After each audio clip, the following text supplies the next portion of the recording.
আশিক রে আল্লাহ কই জিবরাইল শোনো নাও, তুমি আসমান সাজাও জমিন সাজাও, তুমি আসমান সাজাও জমিন সাজাও, সাজাও বেহেশত খানাম। ইমানদার গণ জুলুস করো না। করার জন্য আমি আপনাকে বলতে চাচ্ছি, হুজুর আপনি মক্কা থেকে মদিনায় হিজরত করেন। আল্লাহ তাআলা এই কথা যখন বলে দিলেন, রাহমাতুল নবী বলেন, আল্লাহ রে, এই অবস্থায় যদি আমি বের হয়ে পড়ি, কাফের গোষ্ঠীরা সকলে এট এ টাইম একসঙ্গে আমার উপরে হামলা করবে, আমি কি করি? রাহমাতের নবীকে আল্লাহ বলে দিলেন, হাবিব আপনি পায়ের নিচের দিকে এক মুষ্টি বালু লন, বালু লইয়া আপনি সাহাতিল উযু পড়েন, তারপরে এইটাকে আপনি কাফেরদের চোখকে টার্গেট করে নিক্ষেপ করেন। হযরত রাসূল আরবি সাল্লাল্লাহু আলাইহি ওয়াসাল্লাম ওই অনুযায়ী পায়ের নিচের থেকে এক মুষ্টি বালু নিলেন। মিশকাত শরীফের হাদিসে বর্ণিত রয়েছে, ওই হাতের থেকে বালু নিয়াম সূরা ইয়াসিন থেকে নবীজি আমার কিছুক্ষণ তেলাওয়াত করলেন। এরপরে সাহাতিল উযু এমন ভাবে তিনি মেরে দিলেন বালুগুলি। আমি আপনাদেরকে বলতে চাই, এখান থেকে যদি আমি এক মুষ্টি বালু আপনাদের নিক্ষেপ করি, সবার চোখে যাবে এমন কোনো গ্যারান্টি আছে? নাই।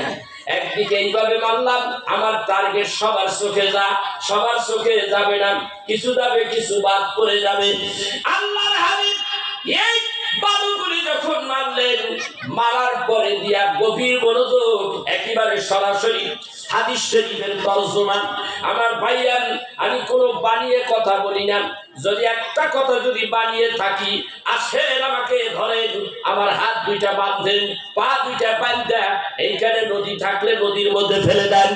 একটা কথা আমি বানিয়ে বলি না, হাদিস শরীফের মধ্যে যা আছে আমি ওই কথাগুলি আপনাদের সামনে তুলে ধরতেছি। যেহেতু আমার নাম ঘোষণা করার সময় বলেছে হুজুর বয়ান করবে কোরআন আর হাদিস দিয়া, কোরআন হাদিস দিয়ে বললাম। ভাই আমার, বন্ধুরা আমার, নবীজিকে কত কষ্ট দিয়েছেন।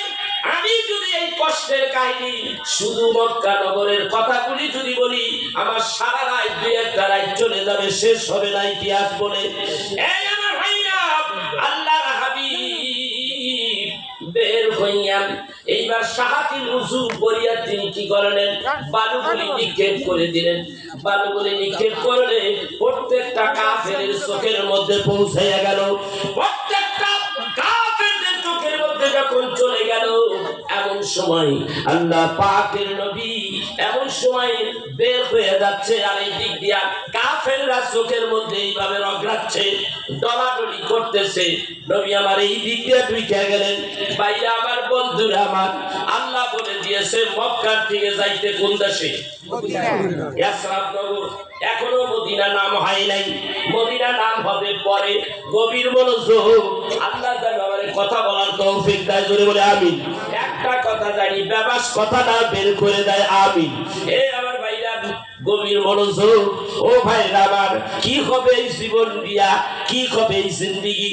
এই জিন্দেগির মধ্যে যদি রাসূলের আদর্শ না থাকে, এই আমার ভাইরা 39 বছর হয়ে গেল ওয়াজ নসিহত করি, প্রত্যেকবার ওয়াজ নসিহত করি, এই চিন্তা করিয়া আল্লাহ রে, এই মাহফিল শেষ করে হয়তো আমার মৃত্যু হয়ে যাবে।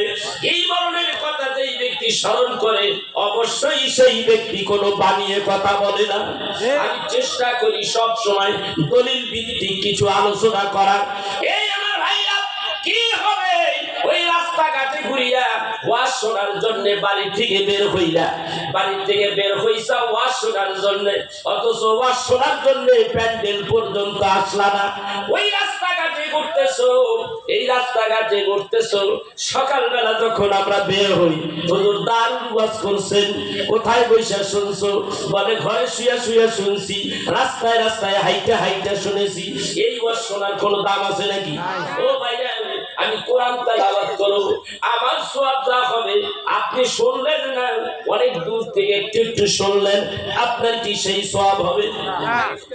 কিন্তু এই মঞ্চের মধ্যে যদি বসেন নিয়ত করিয়া আমি তেলাওয়াত করব, গভীর মনোযোগ সহকারে আপনার কান লাগাইয়া যখন ওই তেলাওয়াত শুনবেন, আমি তেলাওয়াত করলে যেই সওয়াব পাবো, আপনি শুনলে পরে ওই সওয়াব আল্লাহ দিয়া দেবে। রাস্তাঘাটে বসে শোনেন, ঘরের মধ্যে শোনেন, কোনো কাজে আসবে না। আসবে না।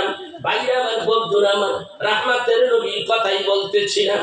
রাহমাতের নবী বের হয়ে গেলেন, নবীজিকে হুকুম করা হলো, আল্লাহ তাআলার নবী সালাম আনতে বলে দিলেন, নবী গো আপনি মক্কার দিকে হিজরত করেন ইয়াসরাব নগরে, আপনি হিজরত করেন ইয়াসরাব নগরে, অর্থাৎ মদিনার দিকে যান।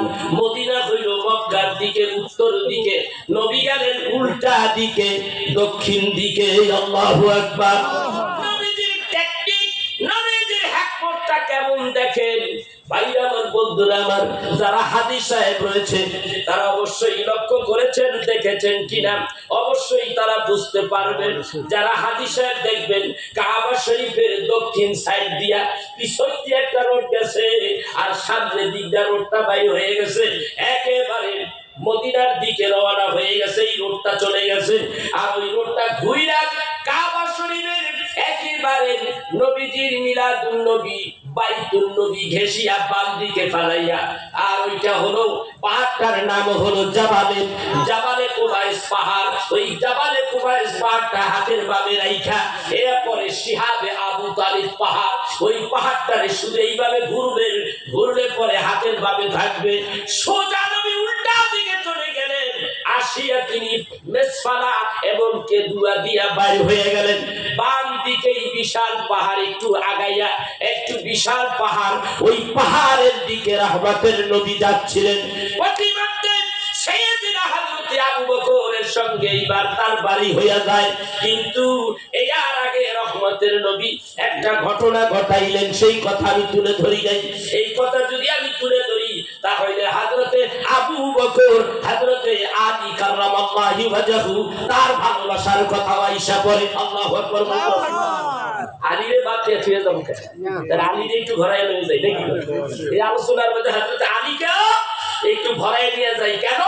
বুঝতে হবে, আপনি শিওর কমপ্লিট আপনি বুঝতে পারবেন যে সাহাবায়ে আজমাইন রিদওয়ানুল্লাহি তাআলা আলাইহি আজমাইন ওনারা আমার রাসূলকে কত ভালোবাসতেন। আল্লাহু আকবার বলবেন। সেই জন্য ইতিহাস থেকে, হাদিস শরীফের থেকে আপনাদের শুনে দিচ্ছি। রাহমাতের নবী বের হওয়ার আগে, ওই যে বালু দেওয়ার আগে আলীর সাথে যুক্তি করতে লাগলো। হযরতে আলীকে বলতে লাগলেন, আলী রে, বাইরে দাঁড়িয়ে আছে অসংখ্য কাফের মুশরিকেরা, আমাকে হত্যা করবে, তো আমি এখন কি করতে পারি? হযরতে আলী বলেন, ইয়া রাসূলুল্লাহ, আমিও তো দেখতে পাচ্ছি কাফের গোষ্ঠীরা ওত পেতে আছে আপনাকে হত্যা করার জন্য।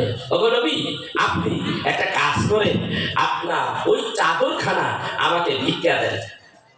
হযরতে আলী বললেন, চাদর ভিক্ষা দেন? রাসূল বললেন, চাদর দিয়ে কি হবে? ওগো নবী, এইটাই এমন একটা চাদর বলো বিজি, দুনিয়ার সমস্ত মানুষ এই চাদর সম্পর্কে জানে। এই চাদরটা আল্লাহ তাআলা এই চাদরের নাম ধরে আপনাকে অনেকবার ডেকেছে। ওগো নবী, এই চাদরটা যদি আপনি যদি আমাকে ভিক্ষা দেন, এই চাদরটার মুড়ো দিয়ে আমি ঘুমাইয়া যাব, আর আপনি এই দিক দিয়ে কাফেরদের ভিতর দিক দিয়া লোক চোখের আড়ালে আপনি চলে যান, বের হয়ে যান। হযরতে আলী বলেন, নবী আমার বললেন, আমি আচ্ছা ঠিক আছে। হযরতে আলী বললেন, ইয়া রাসূলুল্লাহ, ইয়া হাবিবাল্লাহ, আলীর ভালোবাসাটা কি একটু লক্ষ্য করেন। আলী ডাক দেয়, ইয়া রাসূলুল্লাহ, ইয়া হাবিবাল্লাহ, আমি জানতে চাই গো নবীজি, এই চাদরের নিচে যেই ব্যক্তি শুইবে নিশ্চিত তার মৃত্যু। কাফের গোষ্ঠীর চাদরের উপরে একসঙ্গে আঘাত করবে, এইভাবে তরবারি দিয়া অ্যাটাক করবে, তরবারি দিয়া আমার দেহটারে খণ্ড বিখণ্ড করে দিবে গো নবীজি। এই কথা জানার পরেও আপনার প্রেমে মোহাব্বতে আমি আমার জীবন বাজি রেখেছি, আমি শহীদ হয়ে যাব গো নবীজি। এই কথা জানার পরেও আপনার চাদর গায়ে দিয়ে আমি ঘুমিয়ে থাকবো নবীজি।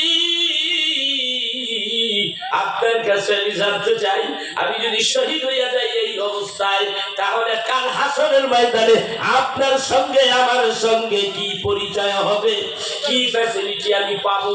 রহমতের নবী ডাক দিয়ে কয়, আলী রে, ওয়াদা দিলাম, আমি ওয়াদা দিলাম, কাল কিয়ামতের দিন আমি নবী, তুমি আলী রে, তুই আল্লাহর জান্নাতে যাব না। সুবহানাল্লাহ। ইয়া রাসূলুল্লাহ, ইয়া হাবিবাল্লাহ, নিশ্চিন্তায় নির্দ্বিধায় আমি চাদরের নিচে ঘুমিয়ে পড়ব। নবী গো, আপনি মেহেরবানি করে আপনি যেতে পারেন। রাহমাতুল নবী বলেন, আলী রে, আমি চলে যাচ্ছি, যাওয়ার আগেই অমুক গোত্রের মধ্যে অমুক অমুক ব্যক্তি আমার কাছে কিছু টাকা পয়সা দিরহাম রেখে গেছে, অর্থ রেখে গেছে, এই অর্থগুলি অমুক অমুক জায়গায় তুমি দিয়া দিও, এইগুলি হলো আমানত, আমার কাছে আমানত ছিল। আহারে কেমন নবী দেখছেননি, দেখছেননি? আমরা তো সুযোগ পাইলে অন্যের অর্থ মাইরা খাই, কথা বল না কেন? এটা তো আমানত। আল্লাহ বলেন কি, ইয়া আইয়ুহাল্লাযীনা আমানু আউফু বিল উকুদ। আল্লাহ তাআলা ডাকতে বলেন, হে বিশ্বাসী ইমানদার বান্দারা, তোমরা তোমাদের ওয়াদাকে, প্রতিশ্রুতিকে পূর্ণ করো। কার কথা? আল্লাহ বলে, কার কথা? আর আল্লাহ তাআলা বলে দিয়েছে, ও তোমাদের ওয়াদা প্রতিশ্রুতিকে পূর্ণ করো। তোমরা কি করো? ওয়াদা তো কত রকমের কইরা থাকি, দেওয়ার বেলা দিয়া দেই, কিন্তু মানার বেলা এক জাররা পরিমাণে ওইটার কাছেও নাই। ঠিক না? এই আমার ভাইরা, ওয়াদা বরখেলাপকারী হবে মুনাফিক, কথায় কথায় গালি দেয় সে হবে মুনাফিক।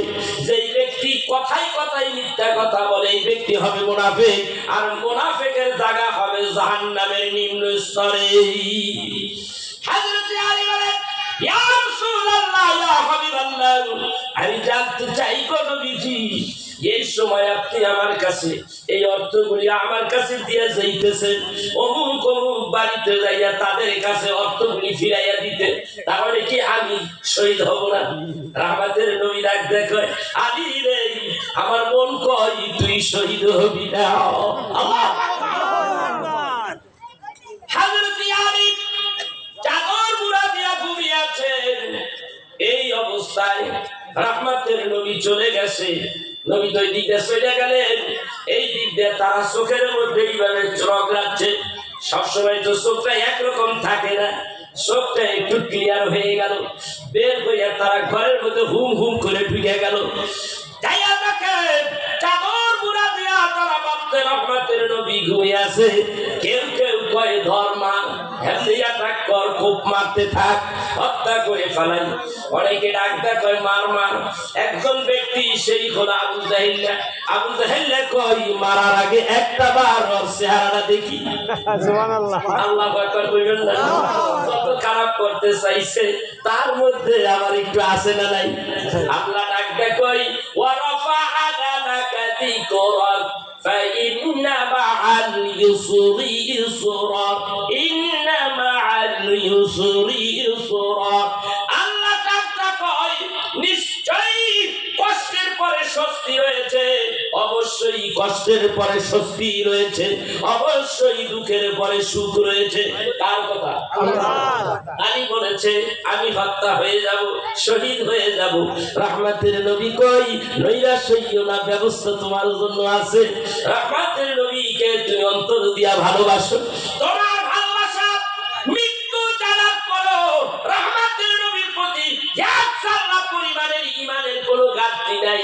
আল্লাহ তাআলা এইমাত্র আমাকে জানিয়ে দিয়েছেন নবী গো, আলীর ঈমান এত মজবুত আপনার জন্য। রাহমাতের নবী এই মুহূর্তে তার ঈমানের চরিত্র দেখিয়া, ঈমানের ভালোবাসা দেখিয়া আমি আল্লাহ এত খুশি হইলাম। খুশি হইয়া আমি শহীদের দরজা রেখে দিয়েছি, কিন্তু এত তাড়াতাড়ি আলী কিন্তু শহীদ হবে না। হুজুর গো আপনি বলে দেন আলী এই রওয়ানায় বেঁচে যাবে। আল্লাহু আকবার। আমার বন্ধুরা আমার, এইবার রহমতের নবী চলে গেলেন কোথায়? কেদুয়া মুসফালা দিয়ান আগায় চলে গেলেন। বেশ কিছু দূর যাওয়ার পরে বাম দিকে একটা পাহাড়, তার নাম হলো গারে সুর। তার আগে হযরতে আবু বকরের বাড়ি হয়ে যায়। এইবার আবার একটু আবু বকরে ভরাইয়া লই, জড়াইয়া লই, দেখি তার ভালোবাসা কেমন। রাত্রি গভীর, আবু বকরের বাড়ির কাছে যাইয়া অন্ধি দরজার কিনারে যাইয়া একটা ডাক মারলেন, ইয়া আবু বকর। ভিতর থেকে সঙ্গে সঙ্গে গভীর রাতে জবাব দিলেন, লাব্বাইকি ইয়া রাসূলুল্লাহ। কথা বলার সঙ্গে সঙ্গে দরজা খুলে গেল। রহমতের নবী ঘরে ঢুকলেন। আবু বকরের সময় নাই, সময় নাই, জলদি করে চলো।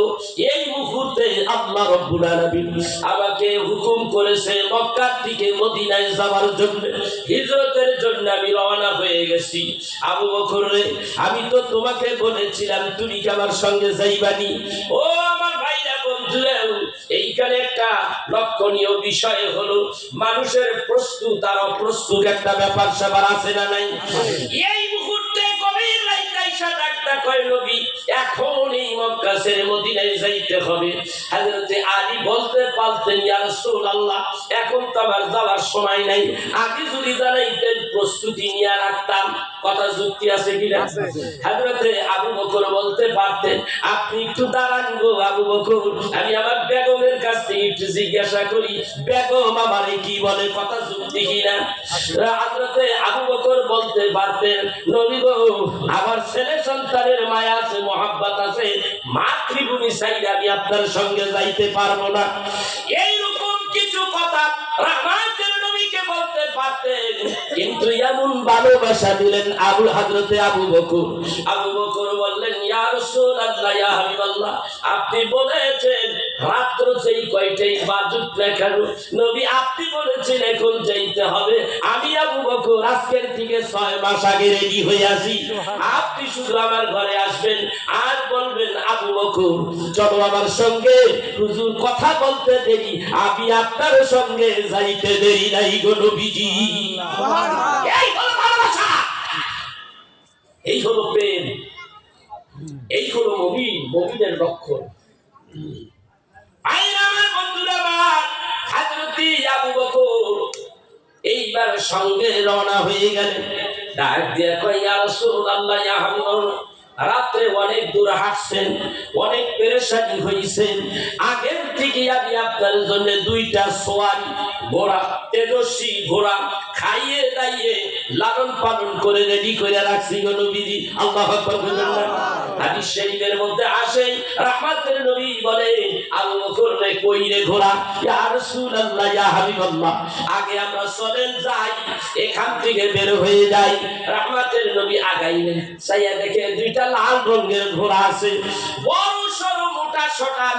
এই দুইজনে দুইটা ঘোড়া নিয়ে এইবার রওনা হলেন। রহমতের নবী আগে আগে, হযরতে আবু বকর পিছে পিছে যাইতে লাগলেন, গারে সুরের দিকে রওনা হতে লাগলেন।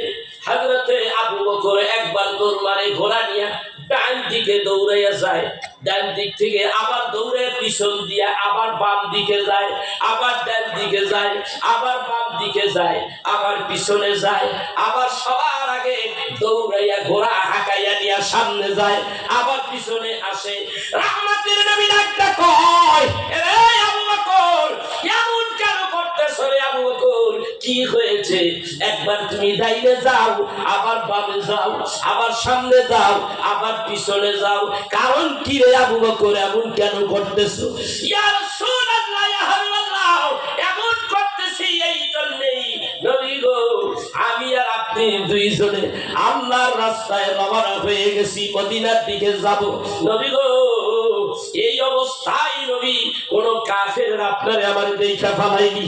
ও নবীজি, ডান দিকে নাই দৌড়াইয়া দেখি ডান দিক দিয়ে কেউ দেখা আপনারে তীর মারেনি।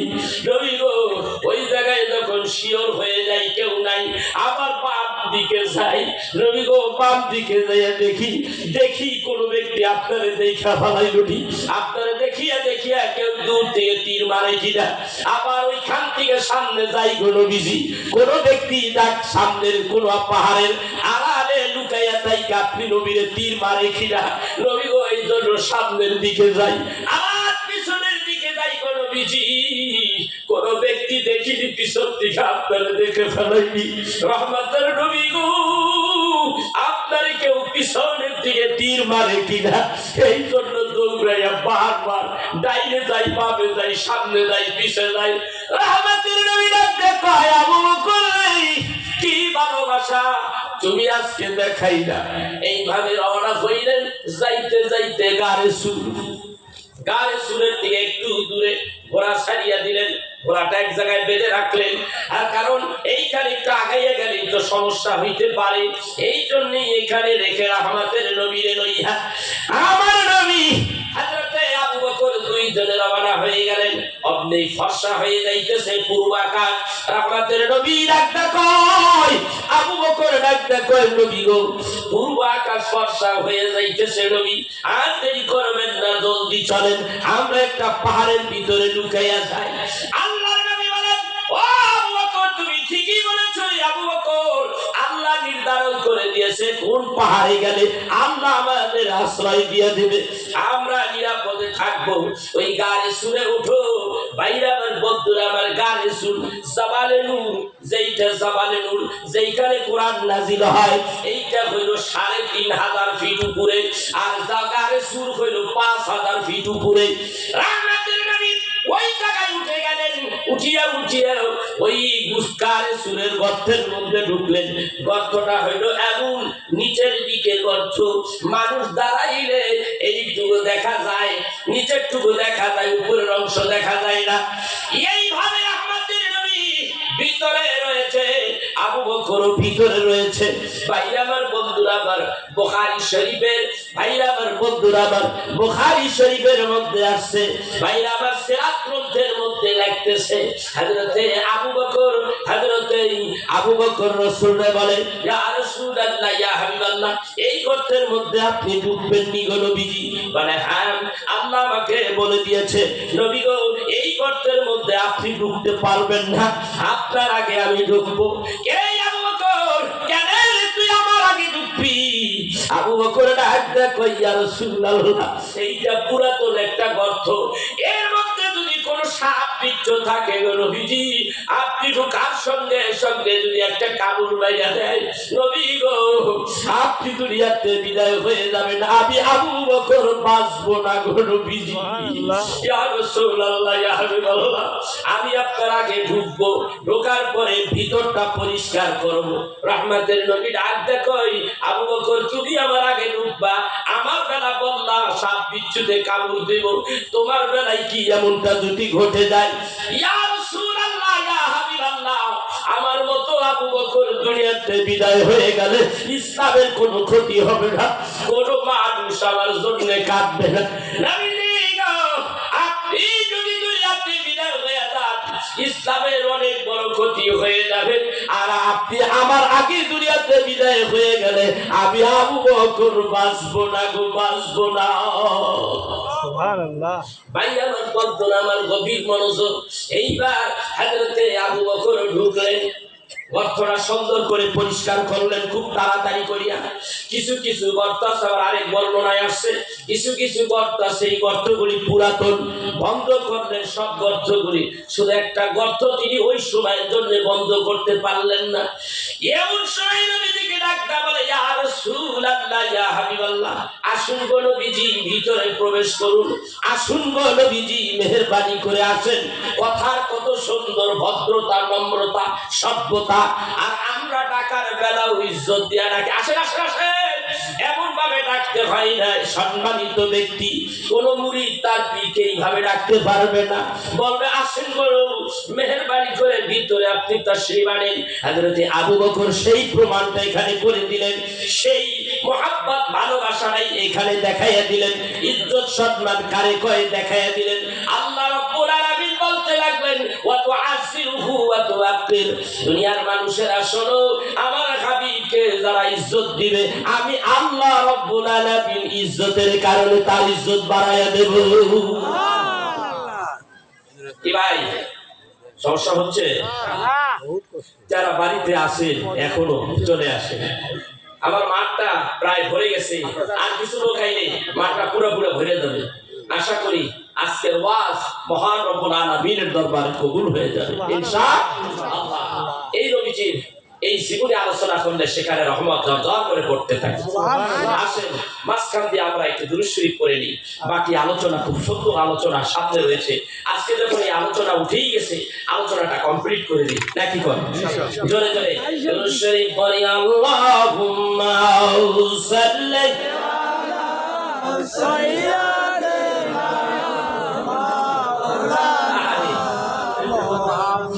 ওয়া আলা আলি সাইয়্যিদিনা।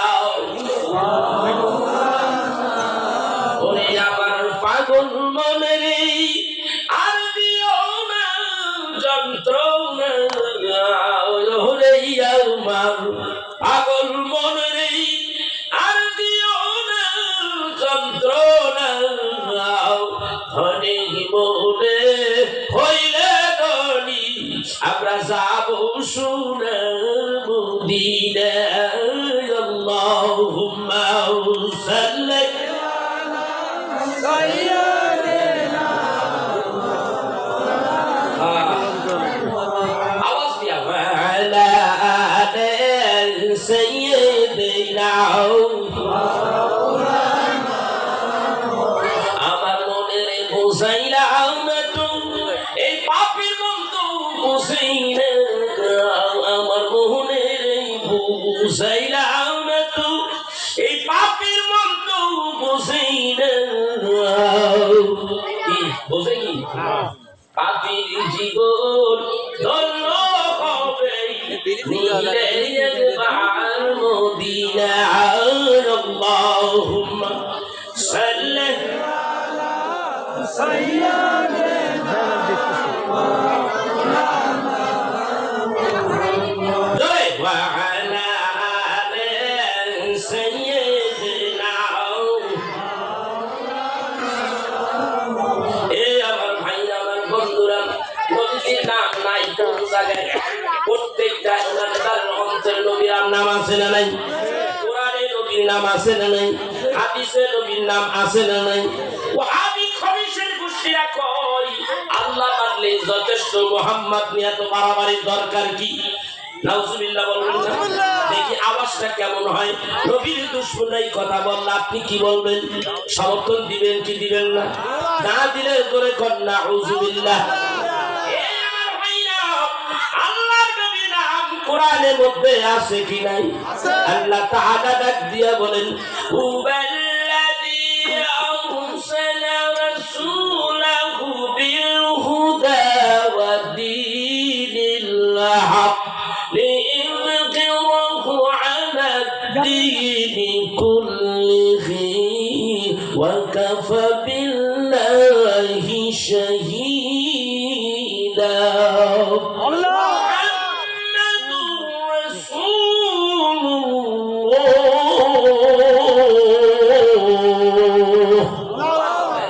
الذين معه أشداء على الكفار। ও আমার ভাইরা, আমার দুই পাশে দুইজন হাফেজ আছে না নাই? দুইজন হাফেজ। আল্লাহর কোরআনে বলে মুহাম্মাদুর রাসূলুল্লাহ। আমি কইলাম মুহাম্মদ আল্লাহর রাসূল। আল্লাহ বলে আমার বন্ধু হাবিবুল্লাহ নবী। এই নবীর কথা নাই কোন জায়গায়? নামাজে আছে না নাই? আযানে আছে না নাই? একামতে আছে না নাই? সব জায়গায় নবীর নাম আছে। তুমি যদি আল্লাহ রাখো, আল্লাহকে ভালোবাসতে যাইয়া মুহাম্মদ সাল্লাল্লাহু আলাইহি সাল্লামকে ছেড়ে দাও, কপাল পড়বেই তুমি হইলা ইহুদি খ্রিস্টান মালাউ। ঠিক কিনা তোলে কর? এই জন্য একবার গান আমি গাই। আমি কোরআনের সুর মাঝে শুনেছি যে নাম, আযানের সুর মাঝে শুনেছি চিও নাম। কথা ঠিক কিনা? আমি কোরআনের সুর মাঝে শুনেছি যে নাম, আজানের সুর মাঝে শুনেছি ও নাম। হে রাসূল নবীজি তোমায় ও নাম শুনেছি আমি আমার হৃদয়। হে রাসূল নবীজি তোমায়, হে রাসূল নবীজি তোমায় ও নামে এত জাদু এত মধুময়, ও নাম নিয়ে ফুল সুরবি চড়ায়, ও নামে এত জাদু এত মধুময়, ও নাম নিয়ে ফুল সুরবি চড়ায়, ও নামের সুর তুলেই শুধু আমি চাই। হে রাসূল নবীজি তোমায় আমি কোরআনের সুর মাঝে শুনেছি যে নাম, আজানের সুর মাঝে শুনেছি ও নাম।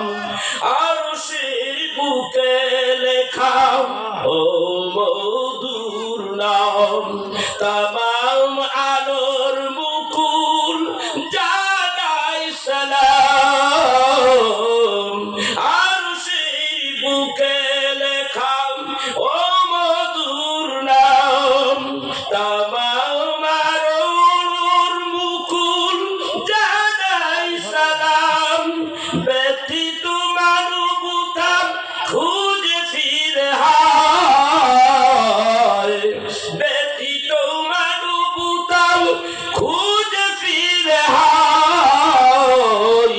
হে রাসূল নবীজি তোমায় আমি কোরআনের সুর মাঝে শুনেছি যে নাম, আজানের সুর মাঝে শুনেছি ও নাম।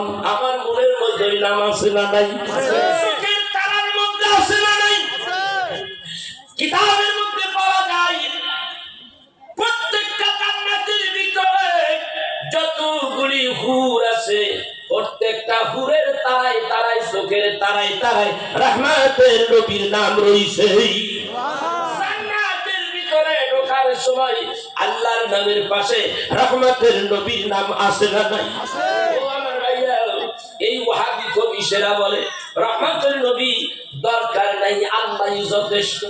অনেক খবিসের গোষ্ঠী খবিস, ভালো করে খেয়াল করেন। হাদি সাহেবেরা দেখছেন কিনা আমি জানি না, কাবা শরীফের গিলাফ যখন ধরলাম, কাবা শরীফের গিলাফ ধরিয়া একটু আবার দূরে দাঁড়াইলাম, দূরের থেকে আবার কাছে গেলাম। কাছে কেন গেলাম?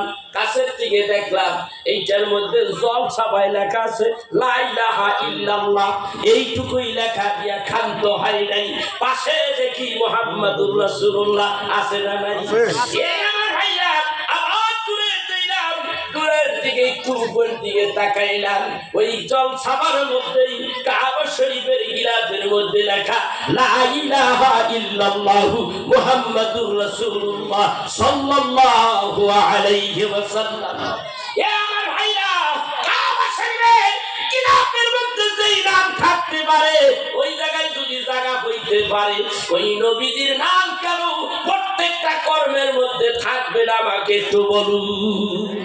আমার অন্তরে আছে, জবানে আছে, চোখের মধ্যে আছে, চোখ বন্ধ করে মুহাম্মদ সাল্লাল্লাহু আলাইহি সাল্লাম তার নাম আমার চোখে ভেসে ওঠে, রহমতের নবীর দুরূদ ভেসে ওঠে, রহমতের নবীর মদিনায় গেলে তার স্মৃতিচারণ আমার চোখের মধ্যে ভেসে আসে।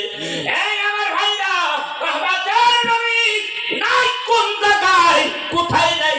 তোমরা যদি বলো রহমতের নবীর প্রয়োজন নাই, এই কথাই আমরা কোনোদিন মেনে নিতে পারি না। কথা কন না কেন? আল্লাহ, এই জন্যই আল্লাহ তাআলা বলেন ইন কুনতুম তুহিব্বুনা الله فاتبعوني يحببكم الله ويغفر لكم ذنوبكم والله غفور رحيم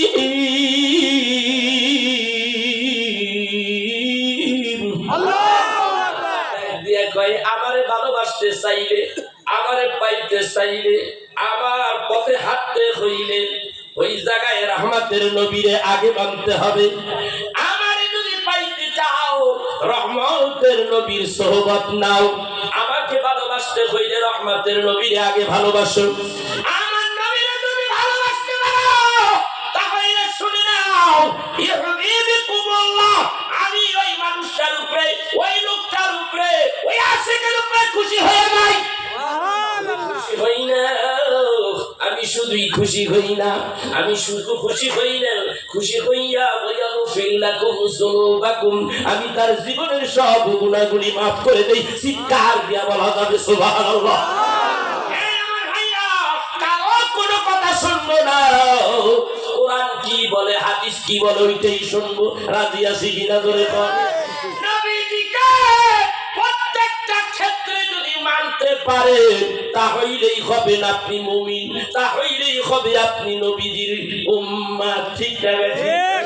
আর যদি সত্যিকারের উম্মত হন, আল্লাহে আল্লাহর কসম করে বলি ওই মানুষটা অবশ্যই জান্নাতি। আল্লাহু আকবার। ভাইয়া আমার বন্ধুরা আমার, রহমতের নবীর দরকার আছে নাই? ভাইরা আমার বন্ধুরা আমার, এই জন্যই তো সাহাবীরা নবীর জন্য জীবন দিছে। নবীর পায়ের তলে, নবীর কদমের নিচে নিজের বিছাইয়া দিছে। নবীর কদমের নিচে নিজেকে পাপোশের মধ্যে বিছাইয়া দিয়েছে। এরা খলিফ নবী, এরা কাট্টা নবী, ডলার খাইতে নবী, এরা হাজার হাজার কোটি টাকার কাছে বিক্রি খাওয়া নবী। তুই কি নিজের যেই জায়গায় দাঁড়াই করছো, তুই কি ওই রকমই ভাবো সারের জন্য?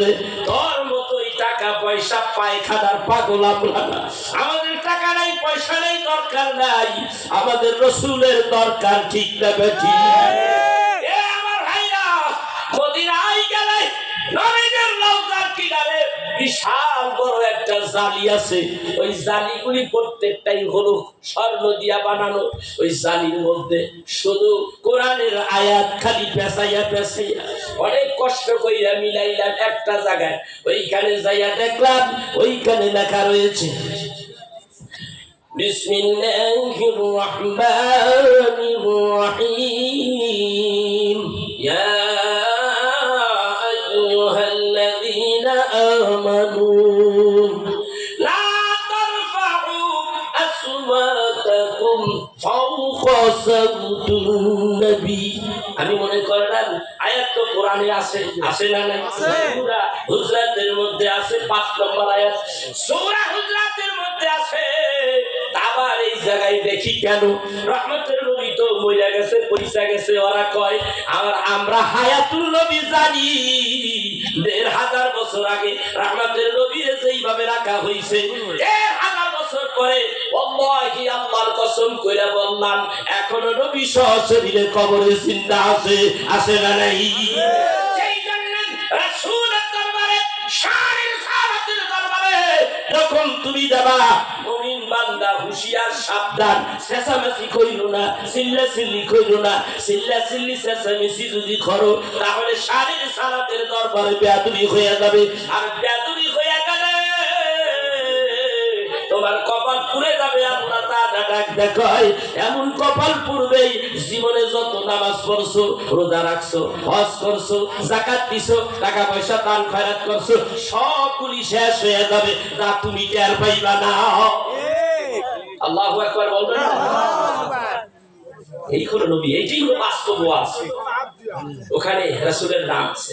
আরেক জায়গায় দেখি লা ইলাহা ইল্লাল্লাহু মুহাম্মাদুর রাসূলুল্লাহ সাল্লাল্লাহু আলাইহি সাল্লাম। কেন এখানে না? মুহাম্মাদের যদি দরকার না হয় এই জায়গায় মুহাম্মাদের নাম কেন দরকার হয়? সাল্লাল্লাহু আলাইহি সাল্লাম। আরেক জায়গায় গেলাম, পেঁচাইয়া লেখা, একবারে নামি আসায় অনেকবার গেছি আমি, কয়বার দেখছি আমার হুঁশ নাই। এইগুলি আমি দেখেছি। সালাম দিয়েছি, কয়েকবার তো বেহুশের মতো হয়ে গেছি। যখন একটু ফ্রি হয়ে গেলাম, তখন একটু জায়গা গেলে তখন ওইগুলি মিলাই দেন। আরেক জায়গায় লাগাই দেখি মিলাই ফেলেছি পেছানো গাছানো আয়াতগুলো স্মরণের অক্ষরে লেখা। আল্লাহ রাব্বুল আলামিন ওখানে ওই আয়াত, যে আয়াত কোরআনে আছে, ওইখানে সূরা আম্বিয়ার একটা আয়াত ওখানে দেখতে পাইলাম, মিলাই ফেলাইছি। ওইখানে লেখা রয়েছে ওয়া মা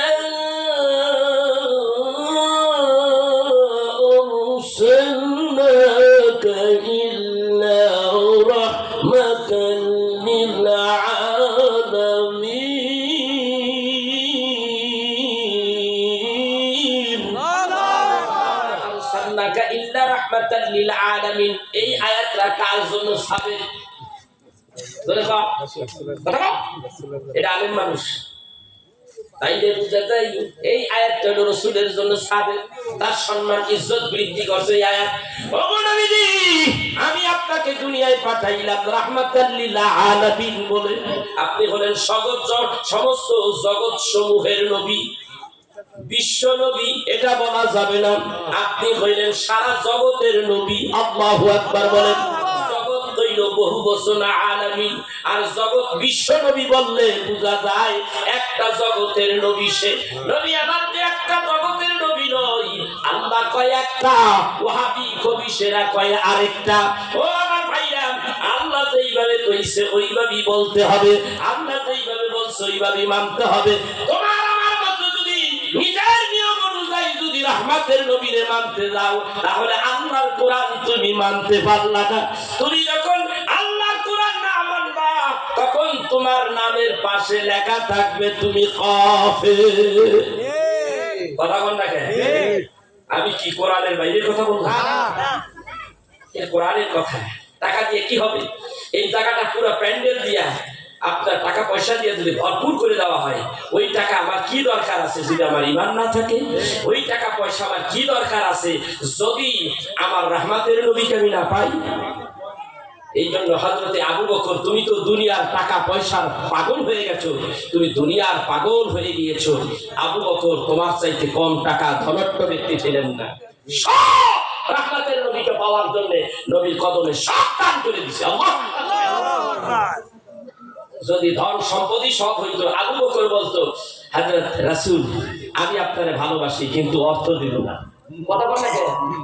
এমন ভালোবাসলেন, টাকা দিলেন, পয়সা দিলেন, জীবনও দিলেন, রক্তও দিলেন, জানও দিলেন, সব দিলেন, বিনিময়ে নিলেন কি? দরিদ্র। রহমতের নবীকে ভালোবাসতে যাইয়া দরিদ্র কিনে নিলেন। কি নিলেন? দরিদ্রটা কিনে নিলেন। আল্লাহু আকবার। রহমতের নবী দরিদ্র জিন্দেগি ভালোবাসতেন। সুবহানাল্লাহ। আমার ভাইরা, রহমতের নবীকে ভালোবাসতে যাইয়া মা খাদিজা ওই দেশের মধ্যে সবচেয়ে বড় শিল্পপতি ছিলেন। তার মতো বড় শিল্পপতি আরব দেশের মধ্যে কেউ নাই। নবীজিকে পাওয়ার জন্য পাগল হয়ে গেল। জীবনে আর কোনোদিন বিবাহ বসবেন না, বিয়েও বসলেন, নবী কদমের দাসীও হয়ে গেলেন।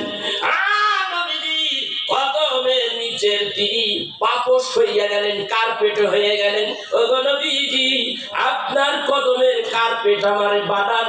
নবী গো, বিনিময়ে আমার কোটি কোটি টাকা আমি আপনারে দিয়া দিলাম। এর বিনিময় হইল আপনার কদমের নিচে আমি মা খাদিজারে জায়গা দিয়া দাও। আর এরা দুনিয়ার যত আবর্জনা আছে এগুলি পাগল হয়ে গেছে। কথা বল দেখেন, আমার কথা ঠিক আছে কিনা? যদি ভুল হয় আমাকে আসেন, এখানে একটু বলেন, আমাকে এসে বলেন। এটাই হলো জীবন।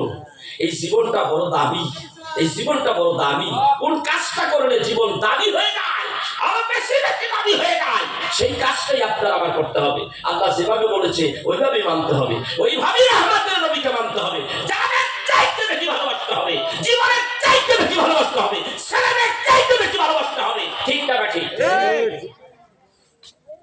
অর্থ, ধন, সম্পদ যা আছে সবকিছুর চাইতে বেশি ভালোবাসতে হবে।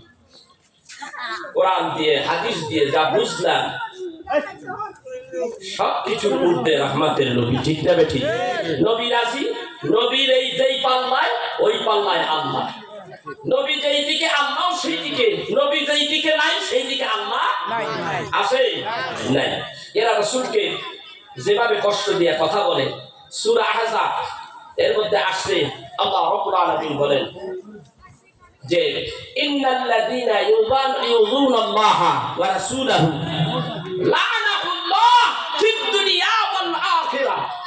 আল্লাহ তাআলা ঘোষণা করলো যারা আমারে কষ্ট দেয়, আমার হাবিবরে যারা কষ্ট দেয়, তাদের উপরে লা'নাত, আমি আল্লাহর লা'নাত, আমি আল্লাহর গজব তার উপর বর্ষিত হোক। কোথায় কোথায়?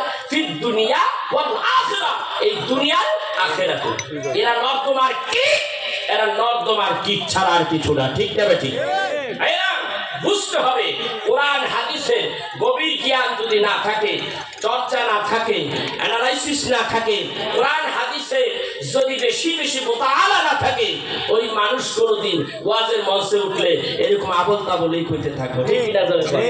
মঞ্চটার আপনি কি মনে করেছেন? এই মঞ্চটা এত দামি, এই মঞ্চটা আল্লাহর কাছে আল্লাহ রাব্বুল আলামিনের হাবিবের গুণগান যেই মঞ্চে গাওয়া হয়, আল্লাহর আরশের চাইতে ওই মঞ্চ দামি হয়ে যায়।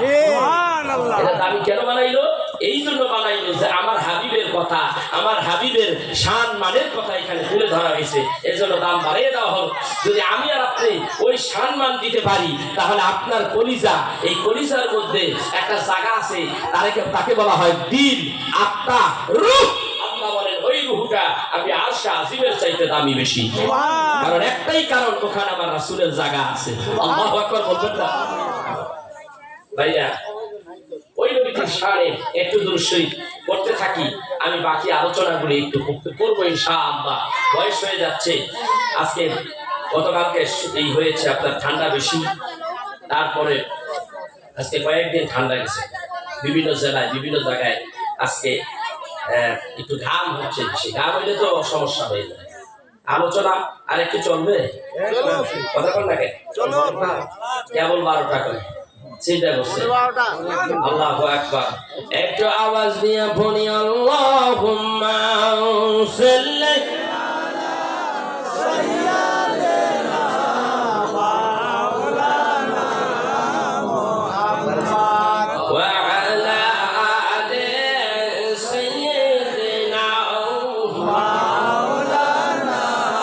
এ আমার ভাই, আমার বন্ধুরা, এইটা হলো রজবের চাঁদ, এখনো শেষ হয়ে যায় নাই। আজকে রজবের চাঁদের 29 তারিখ। এই আমার ভাইরা, এমন একটা মূল্যবান রাত্র, এই রাত্রিতেই আল্লাহ রাব্বুল আলামিনের নবী মেরাজে গেছে কি যায় নাই? যেরকম গেছে না? কোরআনে আছে না নাই? হাদিসে আছে না নাই? খবিশেরা কয় নবী মেরাজে গেছে, কল্পনা।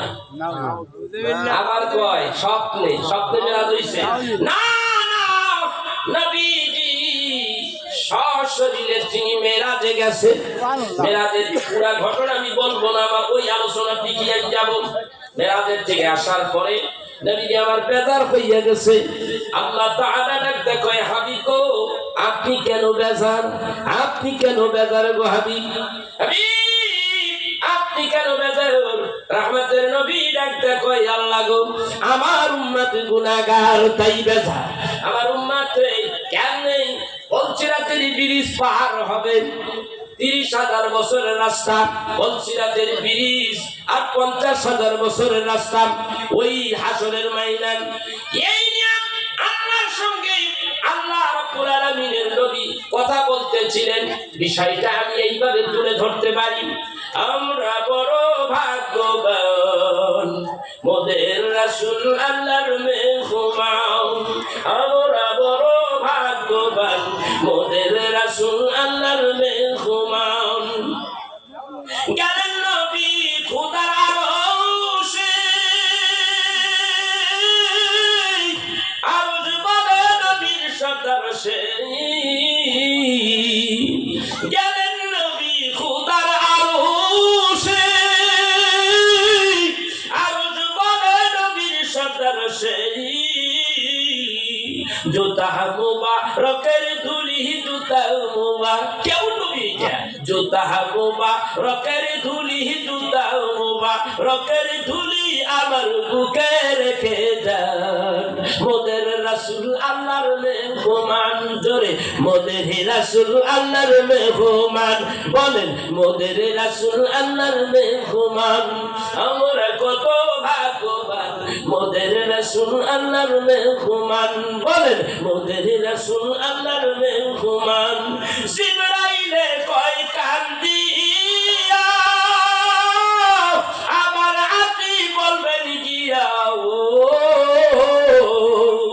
জিবরাইল বলে কান্দিয়া আমার আতি বলবেন গিয়া, পলসিরাত পার করবো আমি, পলসিরাত পার করবো আমি, উম্মত আপনি কাদের পেরেশান। মোদের রাসূল আল্লাহর মেহমান, বলেন মোদের রাসূল আল্লাহর মেহমান। আমরা বড় ভাগ্যবান, মোদের রাসূল আল্লাহর মেহমান। যেখানে কেউ যেতে পারে নাই, নবী গিয়েছে। মোদের রাসূল আল্লাহর মেহমান, বলেন মোদের রাসূল আল্লাহর মেহমান। আল্লাহ বলেন দোস্ত আমার, আর কি যত শুনবো আপনার, বলেন আমার কাছে সব সব বলেন, আপনি বেজার কেন? আল্লাহ বলেন দোস্ত আমার, আর কি যত বলেন আপনার।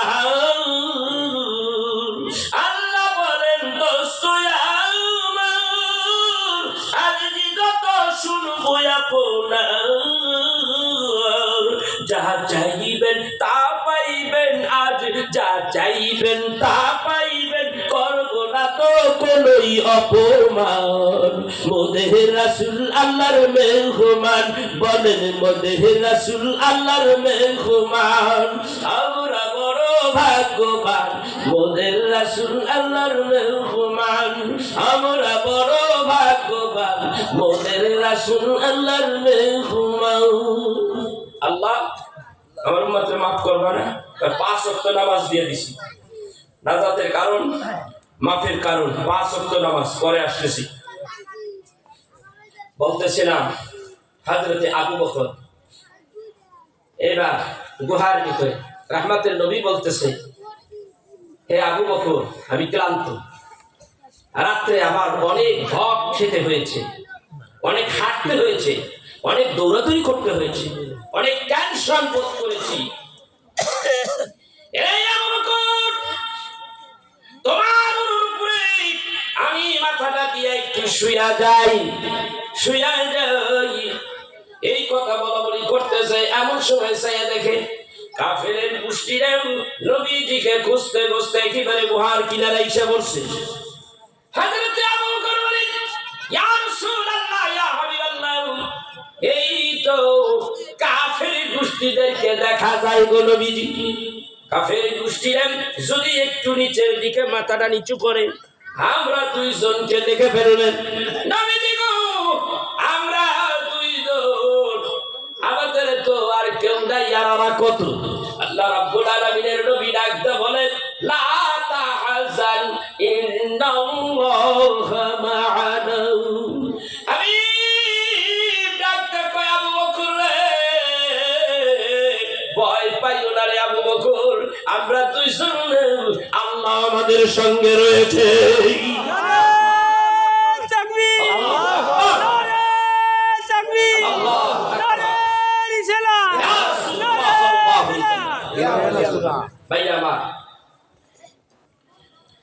নবী ডাক দিয়া কই, আবু বকর আমাদের সঙ্গে আল্লাহ রয়েছে। এই আবু বকর তুমি জানো না আল্লাহ তাআলা আমাদেরকে কেমন ভাবে রক্ষা করেছে, তুমি জানো না? কাফেরের গোষ্ঠীরা দেখছনি, আল্লাহ ডাক দিয়া কই, হাবিব গো, আপনি কি লক্ষ্য করেন নাই যাদেরকে আপনি ধুলা মারলেন প্রত্যেকের চোখের মধ্যে যাবে এমন গ্যারান্টি নাই। আমি সবার চোখে যাবে তা তো কোনো গ্যারান্টি নেই। আপনার কাজ ছিল মেরে দেওয়া, বালুগুলি মেরে দেওয়া, আর আমি রব্বুল আলামিন বালুগুলি আমার কুদরত ধরিয়া ধরিয়া কাফেরদের চোখ চোখের মধ্যে ঢুকাইয়া দিয়েছে।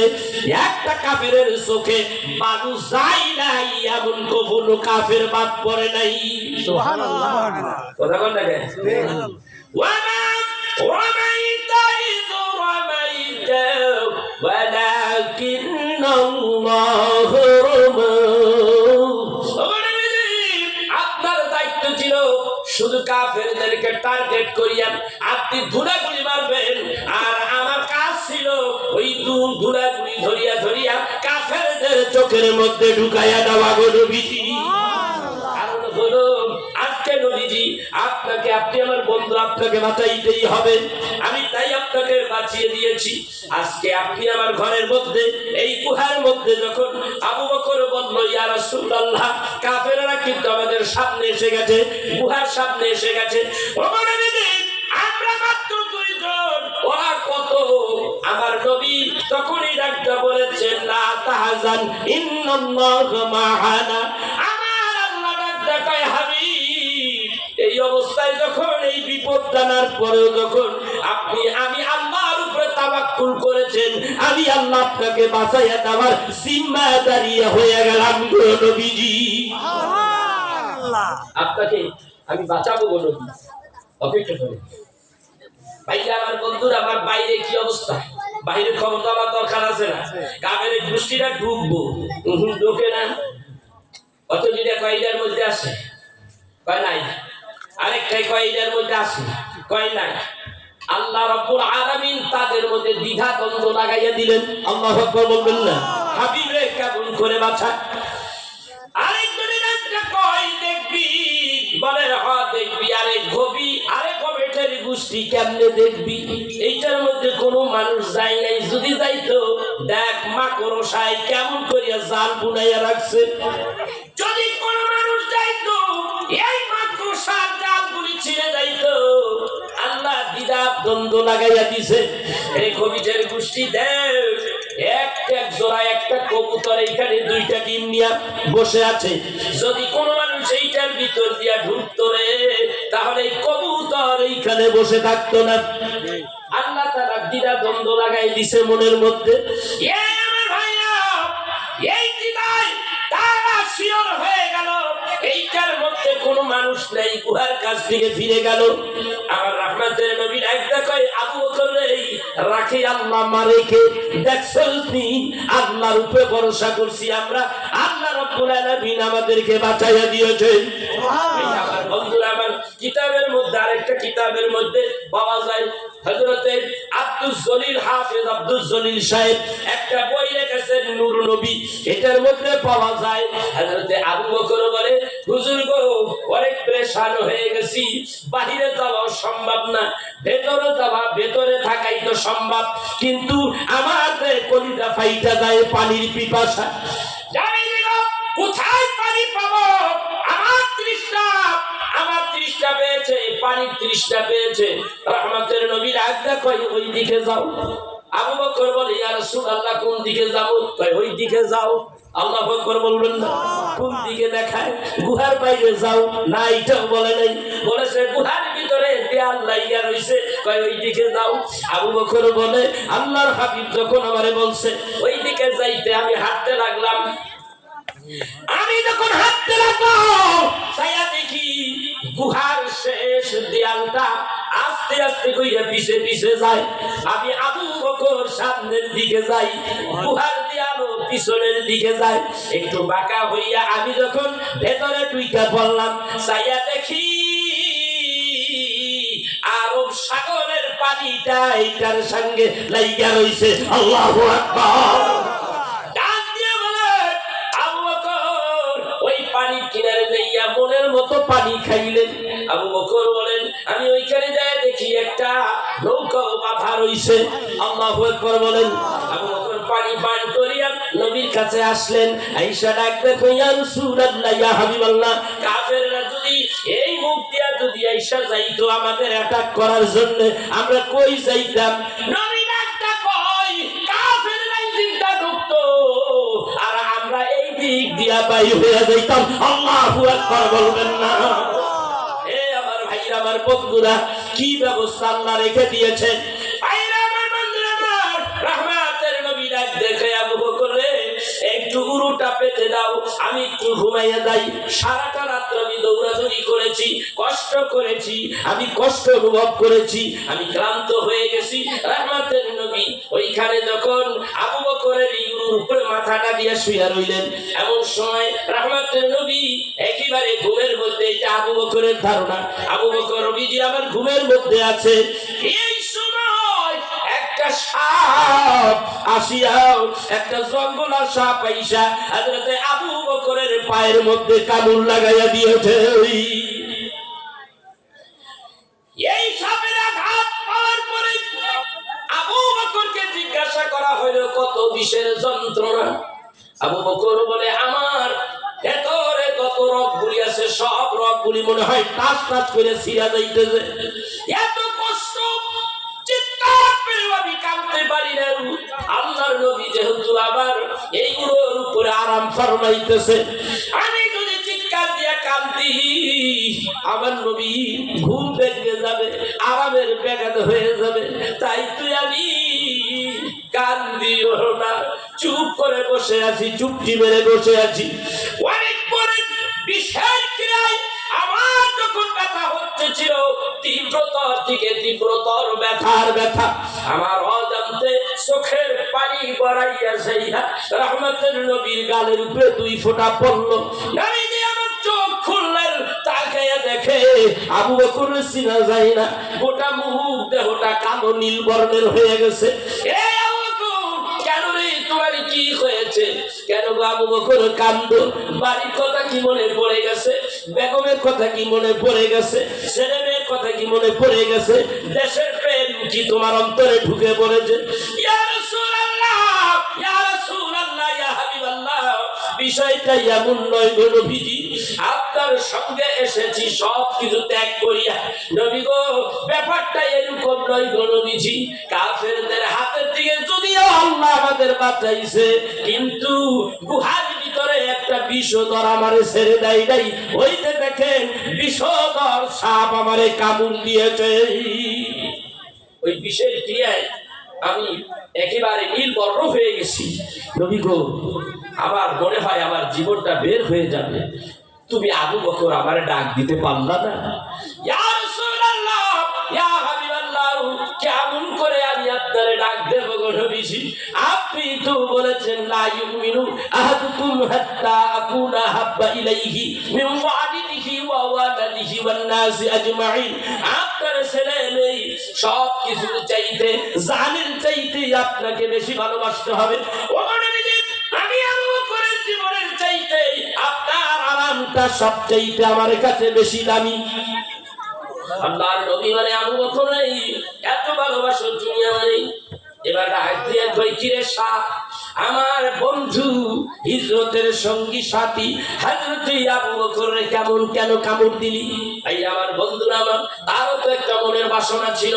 আল্লাহ রাব্বুল আলামিন হাবিবুল্লাহ নবীর প্রশ্নের জবাব দেওয়ার জন্য তার জবানটা খুইলা দিলেন। আল্লাহু আকবার।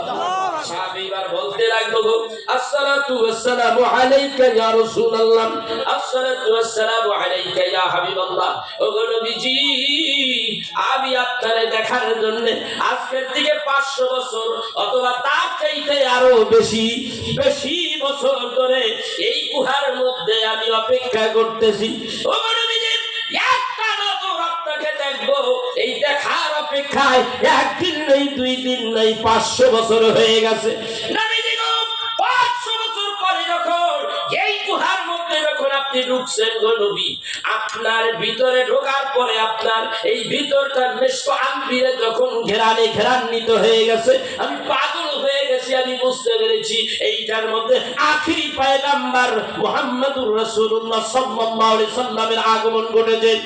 এই অবস্থায় আমি পাগল হয়ে গেছি গো নবীজি, কতগুলি গর্ত করে রেখেছি, কোন দিকে আপনি বসবেন গো নবীজি, আমি কেমন ভাবে দেখবো, সেই দেখার জন্য এতগুলি গর্ত আমি করে রাখছি। নবী গো, আবু বকর সব গর্তগুলি বন্ধ করে রেখেছে, একটা গর্ত খোলা, তাও আবু বকরের পায়ের গুড়া দিয়া এইভাবে পা দিয়ে আটকাইয়া রাখছে। ও নবীজি, আমি তখন বুঝতে পেরেছিলাম আমার অন্তরের মধ্যে মানতে ছিল না, এত প্রেম ভালোবাসা উঠিয়ে উঠেছে গো নবীজি, একটা নজর আপনাকে দেখবো গো নবীজি, কিন্তু আবু বকরের কারণে আমি গুহার থেকে বাইর হইতে পারি নাই। আমার অজান্তেই আপনাকে দেখার কারণেই আমি আবু বকরের পায়ের মধ্যে খুন খান দিয়া কামড় দিয়েছি, আমি নিজেও জানি না নবী গো। তাই তো আমি আপনার একটু প্রাণ করিয়া দেখতে পাচ্ছি নবীজি। ওগো নবীজি, আবু বকরের দোষ না, আমারও তো দোষ না। আমার রাসূল ডাক দিয়ে কয়, আবু বকর চিন্তা কইরো না। মুখের ভিতর থেকে লালা নিলেন, আবু বকরের ক্ষতস্থানে লাগাইয়া দিলেন, সঙ্গে সঙ্গে আবু বকর ভালো হয়ে গেলেন। আল্লাহু আকবার কবীরা।